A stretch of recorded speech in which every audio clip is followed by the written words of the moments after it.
Welcome back to Mediocre Sports Talk, episode 5. You come for the sports talk, leave because it's mediocre. I feel like that's a slogan that won't catch on, but it is what it is. This week will be a bit of a short episode. I want to apologize for not putting out too much content for my millions and millions of fans out there that are eagerly anticipating an article every day. I do have a job that pays me real money. That kind of makes it a priority over this, although this is where my heart is. That and I feel like there's not really too much in this in the news right now, sports wise. There's only so many times you can talk about how the Jays need to blow it up, especially when they literally have not changed in any way since the last time I talked about them. There's only so many times you can talk about the Raptors and Leafs off seasons, which have pretty much slowed to a crawling pace, right? There's only so many times you can talk about McGregor and Mayweather, right?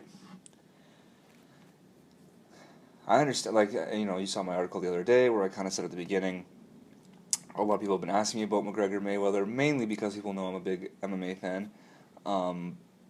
But again, there's only so much you can say about a fight between one of the greatest boxers of all time and a guy who's never boxed before. Like, the outcome is so obvious that it's, like I said in the article, I'm enjoying this whole dramatic press tour that they've been doing and the lead up to the fight. Like, this is what it's about, right? It's not really just about the fight, it's about the spectacle of it all. It's about two of the biggest personalities in all of sports right now coming together and fighting, right? Like, it's a spectacle. And there's nothing wrong with that. And there's nothing wrong with being interested in that. It's just that there's only so much I can say about it without just producing or adding to the ever-growing list of hot takes that are coming out of the mouths of people from places like Fox Sports 1. Or even, I saw an article actually the other day, and the title was something like, I saw it yesterday, and the title was something like, a win over Mayweather will only add to McGregor or continue McGregor's meteoric rise. And all that title tells me is that, like, there's literally no point in reading that article. Like, what the hell does that even mean? Like, that's the problem with, like, again, I love the Mayweather-McGregor fight. I'm in.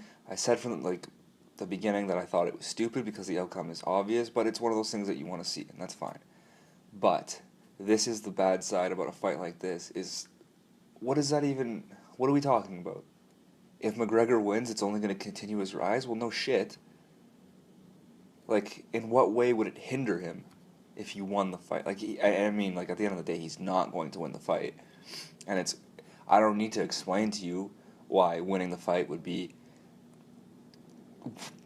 probably the best thing that could ever happen to McGregor. But, like, why even write an article if you're just gonna, like, if McGregor knocks out Mayweather, he'll win the fight? You might as well write the same article. I was saying the other day, my girlfriend was asking me about the fight, and I was telling her how I'm not sure which side is more infuriating during this whole thing. Is it the McGregor fans who are trying to convince everyone that McGregor has a chance? Because I understand, being a fan and wanting to believe certain things and convincing yourself of certain things, or maybe even just talking shit, but in what world does Conor McGregor actually stand a chance in this fight? Like, if you're arguing that McGregor has a chance, you're doing one of two things. You're either being extremely biased and lying to yourself, or you're trying as hard as you can to find some sort of narrative that works for what you want to happen. Like, you're trying to dig deep and find that golden nugget that no one else is seeing. You know what I mean? I think sports fans and analysts have, like, this innate instinct to look at things and say, this is what everyone else is saying, but really, that's just what it looks like on the surface. So you're searching for some sort of, how do I say this, like some sort of underlying truth that no one else sees. Like, yeah, it's obvious that Mayweather's going to knock out McGregor. That's what it looks like on the surface, but really, if you think about it, McGregor's the perfect guy to knock out Mayweather. It's like, no, shut up. It's not true. You're just searching for things. Like this whole, oh, McGregor's a tough guy. If he just runs up and hits him, like, just gets in his face, all he's got to do is land one punch. Do you guys think that Mayweather has never fought a tough fighter before? He's 49 and friggin' 0. And like I said in the article, like, Mayweather has made a career out of taking advantage of guys when they're out of their prime or when they're not ready yet for the big stage. That's not to say he's never fought anyone in their prime. He fought Canelo Alvarez close to his prime, if not just before, but that's no easy task. But at the end of the day, he's fought some of the best boxers in the world. Like, you can't go 49-0 and reach the level that Mayweather has gotten to without fighting someone who's good. And also it's just, I know it's very human to believe that you can just run up in his face and keep punching until he, gets caught. Like that whole, if I just keep going, there's no way he can dodge every punch. It's just not how it works. Like, if you've never, and I've never boxed before, so I completely understand everyone thinking that at first, but you need to realize that Mayweather has this deep understanding of angles and movement that happens in a boxing match that we just can't relate to. If you just go run up, if McGregor goes with that strategy of, I'm just going to run up and throw as many punches as I can until one of them hits, he is going to get decked. Or he's going to tire out. But he won't hit Mayweather. That's not going to make it any easier. McGregor literally has no path to victory, okay? It's not a hot take to say that. It's not raining on anyone's parade. It's the truth. There is no way Conor McGregor is going to beat Floyd Mayweather, okay? So, long story short, I just said there's only so much you can say about McGregor Mayweather, and I just started a whole rant on it. But whatever, let's keep this rolling. The other side, remember this all started with me saying I don't know which side's more infuriating, the ones that are trying to convince everyone that McGregor's going to win, or is it this is bad for boxing / I'm too good to fall for this crap kind of crowd. Like the kind of people that are like, oh, why is there a press conference for an event like... I actually saw a Facebook post a few days ago saying, what planet do we live on where this deserves a press conference? And first of all, when it comes to that post specifically, there's a press conference for almost every sporting event. Jackass. So that's why it needs a press conference. And second of all, McGregor versus Mayweather is the biggest sporting event of 2017. Now that's a take that's not that you can call a hot take, but I truly believe it. I don't think there's any sporting event of this year that anyone's talking about more than this. Especially considering it's a mixture of two sports that usually don't get a lot of mainstream attention, and yet it's getting all the attention it's getting. That's why I think it's bigger than this past year's Super Bowl, the NBA championship, all of it. I mean, if it was in 2018, I wouldn't be able to say that because the World Cup, but it's not in 2018, it's in or the Olympics or whatever, but it's in 2017. It's in one of those off years, which is nice.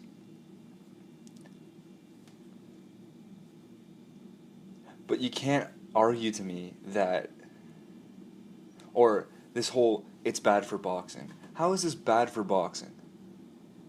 Someone explain that to me. What, because there's a risk that an MMA fighter is going to come in there and knock out Floyd Mayweather? First of all, like I said, it's not going to happen. Second of all, if it does, I mean, I guess it'll look bad, but isn't it worth the risk? Like, everyone's watching this fight. There are going to be other fights on the card. Now, I would say most people are almost everyone is just coming for Mayweather-McGregor, and that means a lot of people are just going to tune in for the main event. But there's a chance that people watch those other fighters and say, wow, that guy's pretty good. Right? Or that they fall in love with the sport that night. Or at least get intrigued enough. The fact of the matter is, people are talking about boxing right now, and MMA, and Floyd Mayweather and Conor McGregor. Like, these are all big topics in the world right now. How could that be a bad thing for boxing? We're talking about two guys fighting, nothing else. And then this whole, like, I'm too good to fall for this crap. Oh, please, you're human, alright? Like I said, it's a dumb fight. We know who's going to win. It's pointless. But there's something that's just so intriguing about seeing these two personalities clash. Again, it's not even really about the fight. It's about the way these guys talk to each other.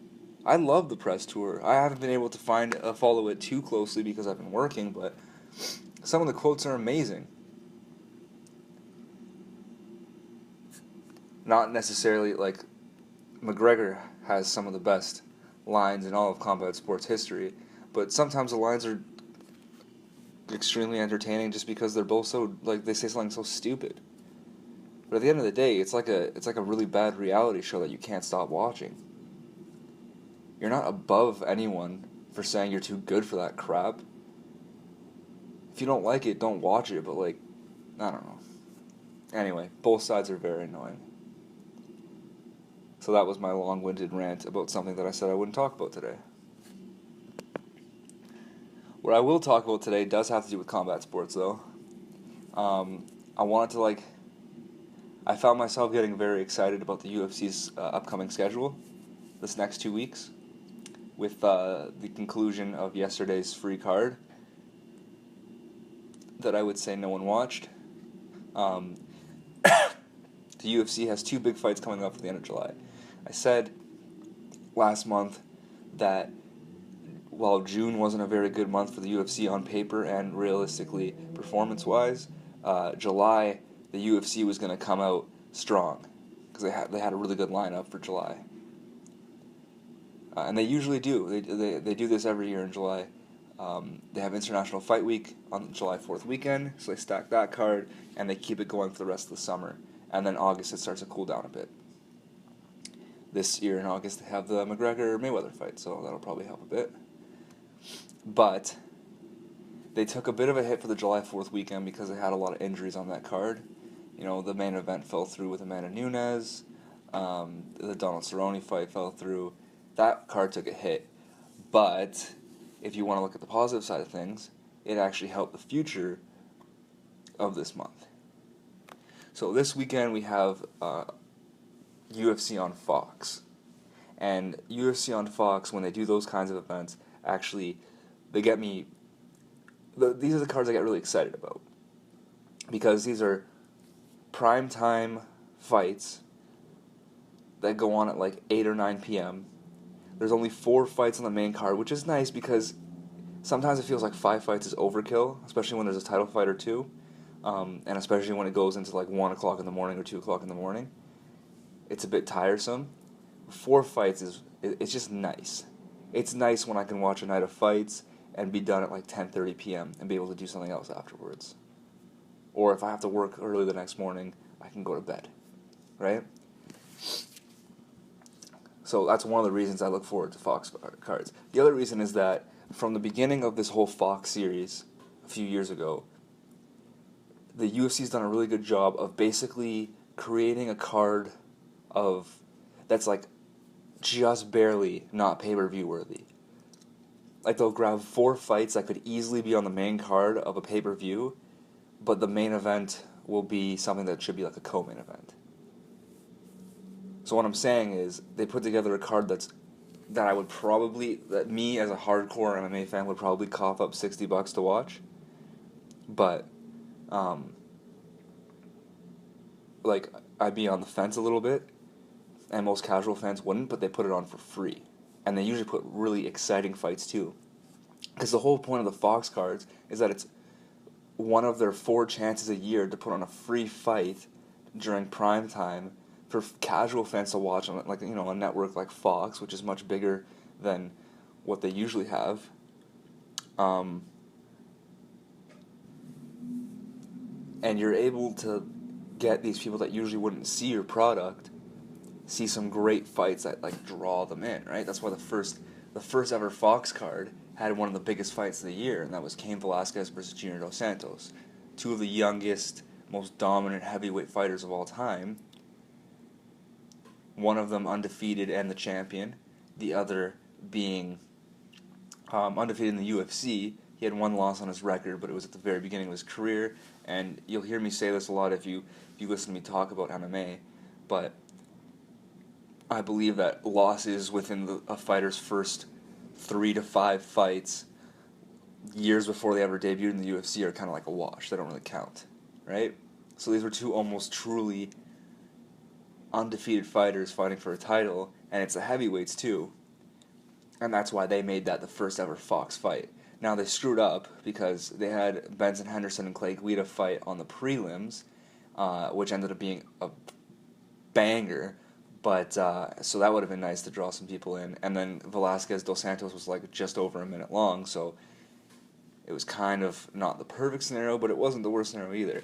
So since then, they've been doing this where they stack these cards and put really exciting fights between good fighters. Actually, Robbie Lawler versus Donald Cerrone would have been perfect for this Fox card. They could have really used that this weekend.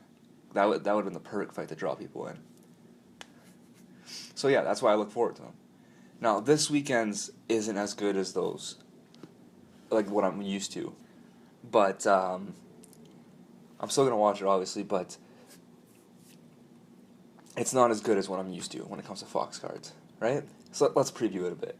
You have Wyman versus Gastelum in the main event this Saturday. Now, that's a decent main event. For a free card, it's actually, like, it's a pretty good main event for a free card. For a Fox card, when you raise your expectations a little bit, it's not that great.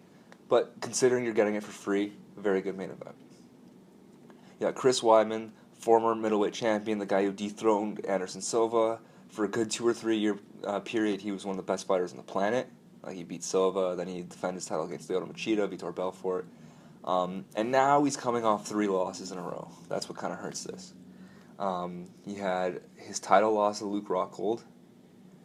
He had his knockout loss to Yoel Romero.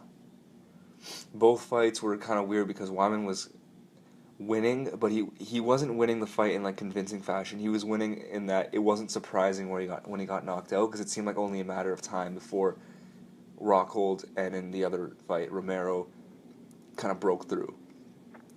Like he was winning on points, but like you didn't feel like it was going his way, both fights. Then you had the Gegard Mousasi fight, which went exactly the same and then ended in the dumbest way possible. Wyman drops down. He has his fingers on the mat, which no longer makes you a downed opponent. He gets kneed in the face, and here's my issue.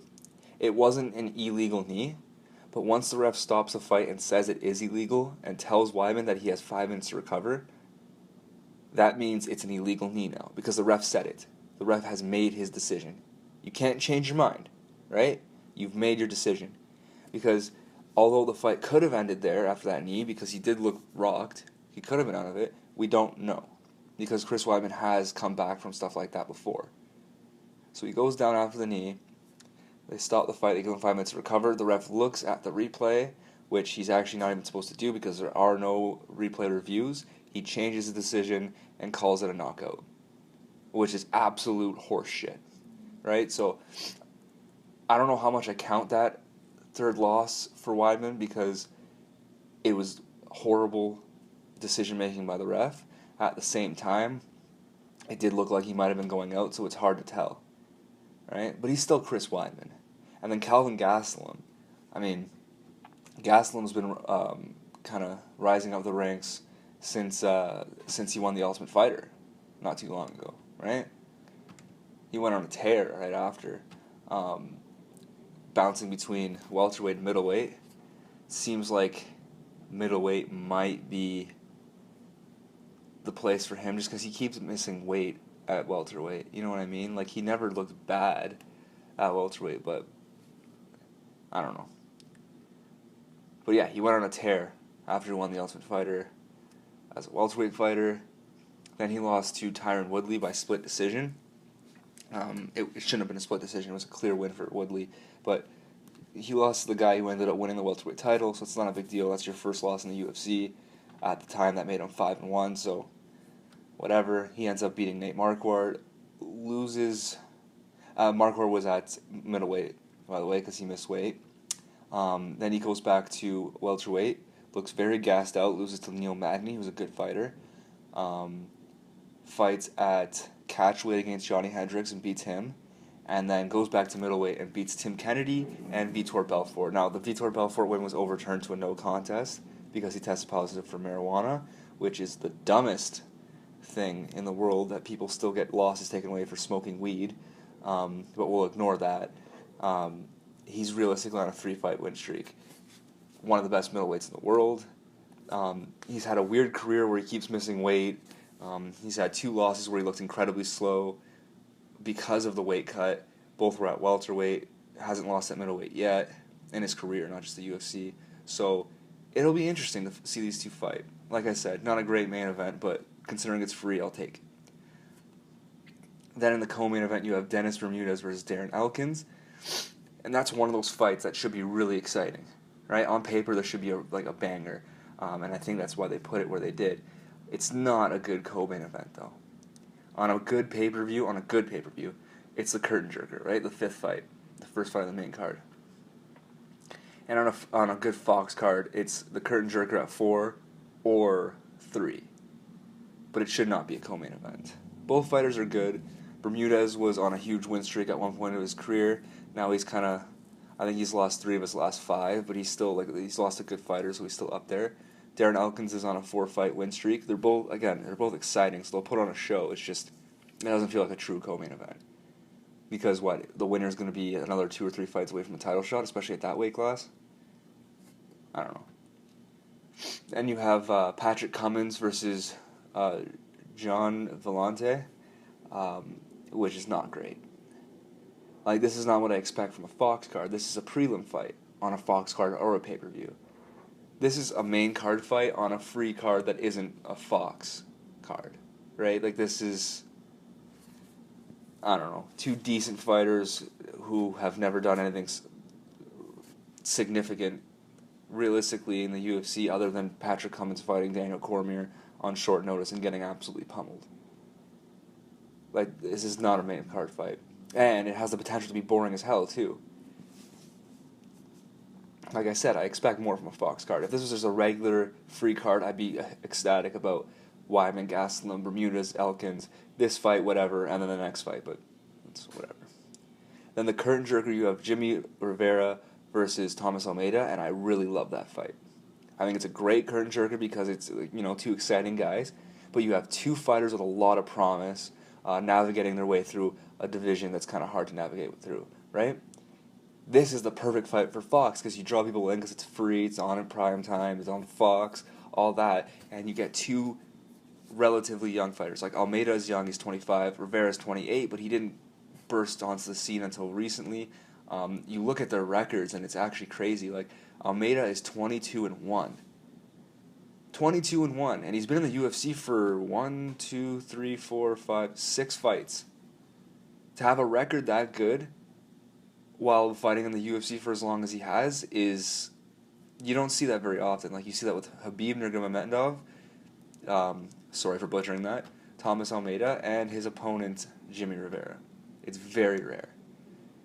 But he's one of the most promising prospects in all of the UFC. His only loss was a knockout loss to Cody Garbrandt. That was a battle between, again, 2 of the best prospects in the UFC. Garbrandt ended up winning by knockout, and then he went on to win the bantamweight title by beating the greatest bantamweight of all time, in Dominic Cruz. So there's no shame in losing that fight. And this guy finishes fights. Look at his last 5 fights, okay? He won his last one by TKO in the 2nd round. Lost the one before that, 1st round knockout to Cody Garbrandt. Won the one before that with a knockout punch in the 1st round. The one before that, he beat Brad Pickett, who some of you will know, with a flying knee in the 2nd round. And the one before that, he beat Yves, I hate these names, Yves Jaboin, who's a very good fighter, by knockout in the 1st round. So he's a very exciting fighter. Then you look at Jimmy Rivera, and he might be on even more of a tear. He's 20-1. The difference is his one loss. Remember how I said before how like losses at the very beginning of someone's career, like way before they ever break into the UFC, I kind of count that as a wash. His only loss was in his second fight ever back in 2008. He didn't even get to the UFC until 2015. I mean, he fought in the Ultimate Fighter in like 2011 and lost to Dennis Bermudez of all people in the first round. But again, he didn't come into the UFC. He didn't truly come into the UFC until like 2015, and he's 20-1. Now I'll admit, like when he was on the Ultimate Fighter, I didn't think much of him, but his last 4 fights, all in the UFC, knockout win over Marcus Brimage, 2 decision wins, and then a decision win over Uriah Faber. Well, the ghost of Uriah Faber. Like, I'm not ready. I think Almeida's going to win this fight. I think he's the better prospect, but it's hard to sleep on a 20-1 record. He just doesn't have a big win yet, like a notable win. I want to say Faber is, but Uriah Faber was kind of shot by the time he fought Rivera. Faber is one of the greatest lighter fighters of all time, featherweight / bantamweight / lightweight, I guess. But Faber was ready to call it quits at that point. He only fought one more time in his career in a retirement fight against Brad Pickett, and that's just because he wanted to go out on a win, right? It's actually really unfortunate for Faber because now he's retired with only 2 losses in his career that weren't for titles. One of them was to Frankie Edgar, which is he fought someone from he jumped up a weight class to his former weight class, but still he jumped up a weight class to fight a guy who was a champion at a higher weight class than that. So that's about as good a loss you can get. That's not for a title. And then the other one's Jimmy Rivera right at the end of his career. But yeah, 2 great prospects. I think it's a great fight. So overall, I think this Fox card is weak compared to the other ones. It's still good. I'm still looking forward to it. It's still, I still have that same excitement that I do for most Fox cards. It's just not as good as it could be. I'm a little disappointed in that, but I'm looking forward to it. And it's the start of a 2-week period that's going to be great for the UFC. Because the next Saturday, you have UFC 214. And my God, am I looking forward to UFC 214. Now, growing up an MMA fan, I used to always have to try to convince people to come watch the fight with me. Or to rent the fight with me or whatever, right? Because MMA is a niche sport. It's not mainstream. It's not hard to find someone to watch the football game with, but to get someone to come watch a UFC event with them, you have to convince them. Like, the one thing they always ask is who's fighting, right? Or how good's the card? And I used to notoriously always say it's stacked to try to convince them to come watch it with me. But believe me when I tell you that I am not over-exaggerating and I am not lying to you, UFC 214 is stacked. Like, stacked. Ridiculously so. They didn't know that they were going to get the Cerrone-Lawler fight because that was supposed to be on the last pay-per-view. But like I said, if Lawler and Cerrone could have went a week earlier, if they were both healthy enough for that, they really could have used it on the Fox card. Because this card is so good that they can lose Lawler versus Cerrone and still be a stacked card. That's how good it is. And the Fox card could have... Lawler versus Cerrone, if you put on the Fox card, it would have went from a weak Fox card to one of the better Fox cards. If you put that as a co-main event, or even if you put it, you can even put it as a main event. Realistically, I'd rather the main event over Weidman and Gastelum. And let me remind you that Lawler versus Cerrone is the 4th fight on this pay-per-view. Let's look at it. The main event is John Jones versus Daniel Cormier. Does it get any better than that? I'll probably go into Cormier versus Jones a lot more next week on the podcast, so I won't delve too deep into it, but this is the biggest fight of 2017 for the UFC. Obviously, the biggest fight period of 2017 is McGregor-Mayweather, but Jones-Cormier is the biggest fight of 2017 for the UFC. It's got everything narrative-wise. Like, everything. These guys truly hate... Mayweather-McGregor, there's a pretty good chance, in fact, it's pretty much likely, that Mayweather-McGregor don't actually hate each other. They're just playing for the cameras, right? Or even if they do dislike each other, they're very much being over dramatic about it for the cameras. Jones and Cormier do not like each other. They play off it a little bit because they know that it's working, but all the good quotes that you get from the Jones-Cormier relationship or rivalry, or whatever you want to call it, are like true hate. They come from a very genuine place. Like, I cannot put into words enough. These two friggin' hate each other. That's why I think John Jones is underratedly one of the best trash talkers in UFC history, or MMA history, because he's proven it in the Cormier rivalry. He has said some things that just cut deep, like just cut.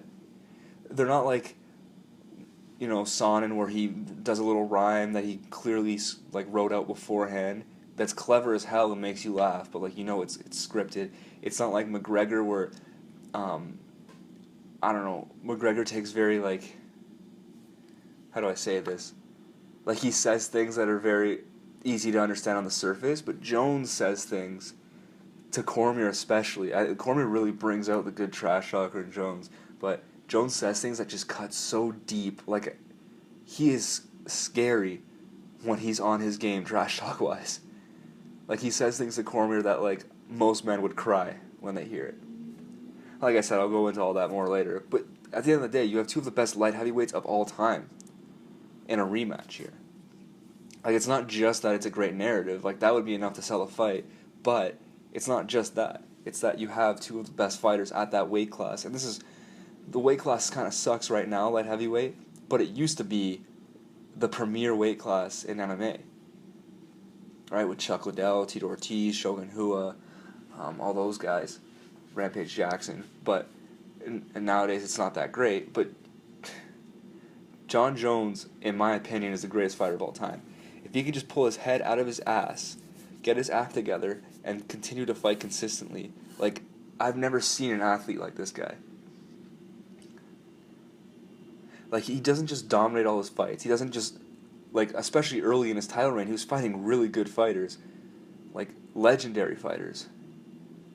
But he beats them at their own game. You know what I mean? He fights Chael Sonnen. Sonnen's only chance is if it goes to the ground, so Jones takes him down and ground and pounds him, which is Sonnen's game, until the fight's over. Glover Teixeira, great boxer, and he's great in the clinch, so he boxes him up, and then he clinches him and just wrecks him in the clinch against the cage. Right? Jones knows how to beat people at their own game. That's what makes him so scary as a fighter. It's going to be super interesting. And the thing is, this being a rematch, is that although Jones won pretty handily the first time, like, there was no doubt that Jones won the first time. So it's kind of hard to call a close fight, but it was one of the more competitive fights in Jones' career because he's dominated almost every fight he's been in. Like, the most competitive fight of Jones' career is obviously the one with Gustafsson that could have won either way. I had Jones winning, but it came right down to the last second, and they beat the crap out of each other. One of the best light heavyweight fights of all time. But Cormier's fight with Jones, again, as dominant as Jones is, that was probably the second most competitive fight of his career. Because at least Cormier had some moments, and may have run around. Right? But now, I'm really interested to see how Jones looks in the octagon now with his layoff, right? Because the last time we saw Jones, he was coming off a layoff, and he fought OSP, Ovince St. Preux. And even though he dominated OSP, he did not look like the John Jones of old. He looked like a more toned down version of the Jones that we knew beforehand, right? That's why Cormier kept saying, if that was a John Jones I fought, I would have won handily, right? And that might be true. So he didn't look good the first time he had to come back from a layoff. But now he's had another layoff, and he's not fighting Ovince St. Preux. He's fighting Daniel friggin' Cormier. This is going to be a great fight.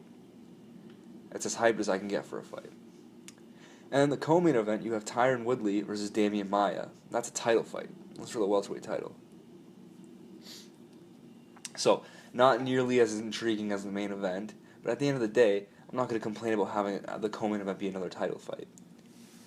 It's going to be interesting to see what Maia does. It's his first title shot at welterweight, second title shot in the UFC.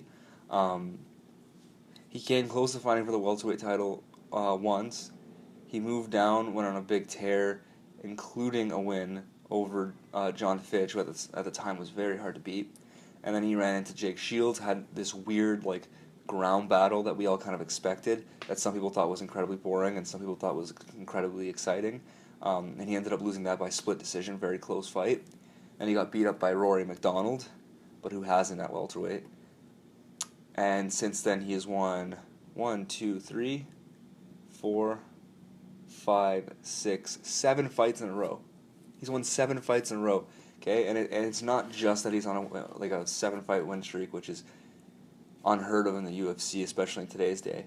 But he's got some wins over guys like Ryan LaFleur and Gunnar Nelson, who are pretty decent fighters.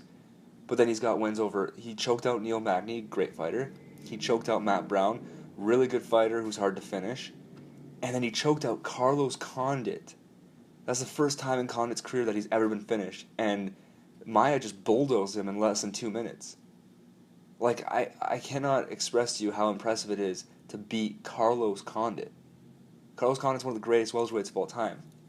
He might be my favorite fighter of all time, up there with Chael and Frank Mir and those guys. And he just bulldozed him.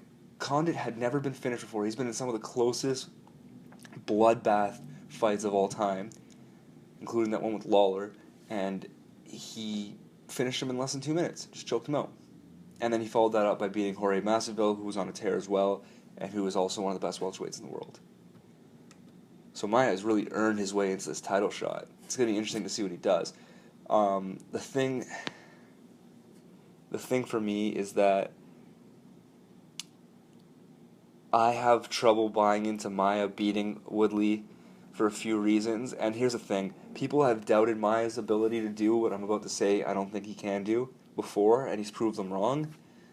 So I'm kind of hesitant to do so, but I just cannot picture in my mind Maia beating someone who, in Tyron Woodley, who Woodley's a great wrestler. Obviously, if it goes to the mat, I'm going to give the advantage to Maia. But Woodley's a great wrestler and a really strong stand-up fighter. He'll wreck Maia in the stand-up. If the fight stays standing, Woodley will knock Maia out easily. We've learned with Maia, he went through that phase where he tried to force himself to be a kickboxer and it did not work, right? If this stays standing, Woodley will find his head and he will knock him out. But I just have a hard time imagining Maia taking down Woodley when Woodley... It's not just that Woodley's so much stronger than him, because Woodley's massive, but it's also the fact that he has a good wrestling background as well. You couple those things together, and I just don't see how Maia's going to take him down. Right? But again, we've doubted Maia before, and he does that thing where he just clings on to people and drags them down. He just wears them out and then drags them to the mat and then eventually submits them. So, it could go either way. I've got Woodley, but it can go either way. It has the potential to be boring, but a fight that can go either way is always something that's intriguing, especially for the title, so I'm in. And then the third fight, it's, if I'm not mistaken, only the third time in UFC history where they've had 3 title fights on one card. So we'll see Cyborg Santos versus Tanya Avinger, I can't say her name, but for the vacant featherweight championship. And that's going to be... Look, we all know who's winning that fight. It's Cyborg. Tanya is a really good fighter. She's got a future in this as one of the best female fighters in the world. But Cyborg Santos, that's all this fight is about Cyborg. It's finally the crowning of Cyborg as the featherweight champion of the world, to show the UFC fans all around the world that haven't been able to see Cyborg fight who the real great... Cyborg is the greatest female fighter of all time, MMA-wise, right? Some people who only watch the UFC would think it's Rousey or Miesha Tate or even Amanda Nunes or something like that. It's Cyborg. Cyborg has been around for years. She beat Gina Carano when no one could beat Gina Carano, right? Cyborg is a monster. she's not as marketable as people like Rousey and stuff like that because she doesn't really have the look, and she doesn't speak English, and that's always going to hurt your marketing ability for an American company, right? But get ready to see Cyborg because she is a phenomenal fighter, and she finishes fights. Like, she wrecks people. So it sucks for her that her final, like, she finally made it to the UFC like a year or two ago. She's fought 2 or 3 times here, and in the UFC, and now she's finally gonna have a chance to fight for a title, which they should have given her right at the beginning. Her first fight in the UFC should have been for the vacant featherweight title, but anyway, they're finally giving her her moment to win a title on the UFC stage and show the world, this entire world of fans that thought they knew everything about MMA but never got to see her. She's finally going to get to show them that she's the best female fighter in the world, and it's kind of buried because it's a third fight on a card. A title fight is the third fight on a card, and that's only ever happened twice in UFC history before now, but I'm not going to complain because seeing the greatest female fighter of all time win a belt that she's deserved for years, and it's the third attraction on the show, I will take that. That as a fan, that's fine by me. I mean, she probably deserves better, but like at least she's part of like an amazing card. So I'm ready for that. And then the fourth fight, you have I told you how excited I am for Robbie Lawler versus Donald Cerrone? Like, this fight, man. You have two of the best welterweights in the world. Okay? You have two of the best welterweights in the world fighting each other. Realistically, the winner could be given a title shot. And that's good enough to sell it to me. But these are two of the most exciting styles in the world, regardless of weight class. Like, Donald Cerrone has always been a guy who finishes fights or gets finished. He's always been in a lot of exciting fights. And Robbie Lawler had a period of time where when he was fighting for the title and then won the title and was defending it, he was part of 3 of the best fights that I've ever seen in my life. His first title fight with Johnny Hendricks that he lost, his title defense after he won it from Hendricks in a pretty good fight, just not as good as the first one, but after he won it from Hendricks and then defended against Rory McDonald, that's one of the greatest fights of all time. That famous scene with Lawler and McDonald staring at each other as the round ended and refusing to go back to their corners as they're just dripping in blood. One of the most iconic scenes in UFC history. And then his subsequent title defense against Carlos Condit might be my favorite fight of all time. This is kind of like Lawler and Condit, where on paper it should be amazing. Like, I'm almost as excited for this as I was for Lawler Condit, and that's saying something, because I've never been as excited for a fight as I was for Lawler Condit, and obviously Lawler Condit delivered on that hype big time because, again, it might be my favorite fight of all time. It was just back and forth for 4 rounds, and then the 5th round is... There's no argument that the 5th round of Lawler versus Condit was the greatest round in the history of MMA. Like, it was just incredible. I distinctly remember watching it in my room here in Res with a bunch of people who don't watch MMA, and me just popping up and down off the couch just saying, "Oh, oh!" Like, just not even knowing what to do and just basking in the glory of these two guys bashing each other's faces. The one thing, though, I think, is that unlike Lawler Condit, I think this will live up to the hype in a certain way, but I don't think it's going past 1 round. I think this will be a really exciting back and forth 1-round fight that kind of ends at the end of the first round. Very similar to Nick Diaz versus Paul Daly back in Strikeforce, or Melvin Gillard versus, of all people, Donald Cerrone, where it's just these two guys are going back and forth, each guy gets rocked, and then with like less than a minute left in the round, Cerrone knocked out Gillard with a head kick, and Nick Diaz knocked out Paul Daly, right? I think that these two guys have the styles that don't cancel, like Condit and Lawler. These guys have styles that don't cancel each other out, but are also both aggressive and both, while very, again, aggressive and offensive heavy. They don't really focus on defense too much. They're both very technical. That's what makes a great fight. Like, I'll take a good technical back and forth battle between two good fighters over like these slugfests where it's just haymakers and they're both exhausted. Like, Forrest Griffin versus Stephen Bonner. It's a good fight, but it's one of the most overrated fights of all time because it wasn't nearly as exciting as Lawler Condit, where Lawler Condit had the best round of that fight was in the 5th round because they both somehow weren't tired and actually both took it to a different level and just went at it. And it wasn't like these sloppy kicks and punches. Like, it was very technical, like as if the fight just started. Whereas fights like Bonner versus Griffin that are that people talk about as being one of the greatest fights of all time, it gets very sloppy because the fighters get tired in the first round and they're just throwing haymakers and these lazy kicks and stuff like that don't really do any damage. Lawler has been through that many times, like these long fights that are back and forth. Cerrone hasn't really. He's had a lot of exciting fights, but he usually ends up finishing them pretty quickly or he gets finished. He has a good chin, but not like I said, Lawler has proven that his chin is good enough to go 5 rounds against Johnny Hendricks, who has incredible knockout power. Carlos Condit, who's finished most of his fights in his career. Like, Condit never goes to decision, right? And he took his best and didn't go down. I think it's gonna be back and forth, and Lawler's gonna knock him out in the first round. But it's gonna be a crazy round.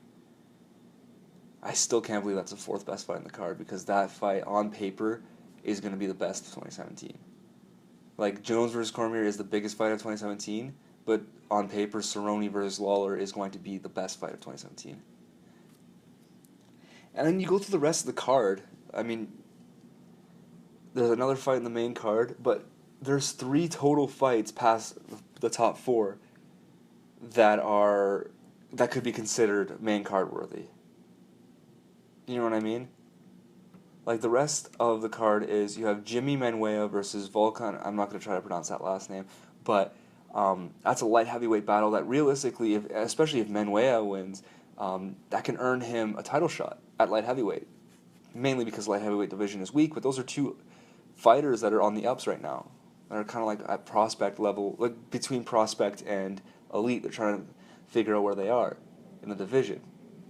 The winner, Manuwa would have gotten a title shot if Jones didn't come back. If Jones didn't come back, it'd be Cormier versus Manuwa in the main event of this card. So that fight obviously has huge implications. But then on the prelims, you have Ricardo Lamas versus Jason Knight. Lamas has been one of the best featherweights in the world for like 4 years now. Like, that's a great fight. If that was on the main card, I would have no grievance about that. I'd be actually talking about how that makes it a better card, right? And then you have Aljamain Sterling, one of the best, most exciting, both personality-wise and fighting-wise, fighters in the UFC, that's young and upcoming, at bantamweight, fighting Renan Barão, who was the champion at featherweight for a few years.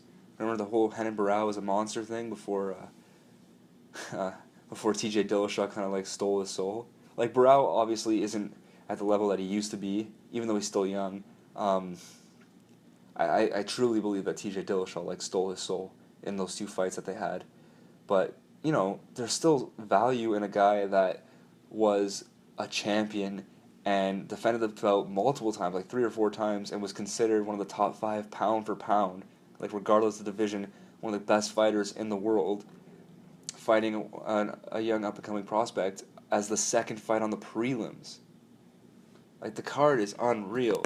And basically what I'm trying to say with this whole thing is that the UFC is primed for the next 2 weeks, for the rest of July. Like, buckle up. There's been a lot of fights lately, and some of them have been very forgettable. Like, that card yesterday was very forgettable. There wasn't much on paper. There was a free card the other week that was...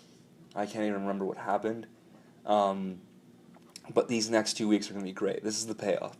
You have a pretty decent Fox card this weekend where if it didn't have the title UFC on Fox, you'd actually be pretty excited about because it's free and it's pretty good for a free card. And then next week you have, on paper, one of the best UFC cards of the year. Actually, the best card of the year. A lot to be excited about. So that's about it for this week. Bit of a short episode. Actually, I kind of prefer it this way. It's going to be a lot easier to edit. But, yeah, I just wanted to make sure I got something out this week because work is only going to get busier starting tomorrow. So I knew if I didn't do it today, I'd probably have to take a week off, and I didn't want to do that. I'm going to keep trying to putting out like an article at least every 2 days, but Like I said, work's been pretty busy. It's only going to get busier. Um, but yeah, keep looking out for articles and next week's edition of the podcast on www.mediocresportstalk.wordpress.com. And like I said, it's kind of a slow time for sports. I've been kind of kicking myself that I waited until June to launch my sports blog, because that's kind of like when sports starts to slow down a bit, right? You have NHL and NBA seasons coming to an end. Now you have the off season, but like every sport, the off season is very interesting for like 2 weeks, and then nothing happens for a while, and it's just a bunch of speculation. And there's only so much speculating you can do. And then football doesn't start until September, right? So you have the sports that are all year round, like MMA, but you have those at any time. And then you have baseball. But it's kind of hard to write an article about baseball every day, especially when you're like me and you watch every sport. So, I don't know. But like I said, I'm going to keep trying to push stuff out. So keep a lookout for that. Thanks for listening, and make sure to tune in next week.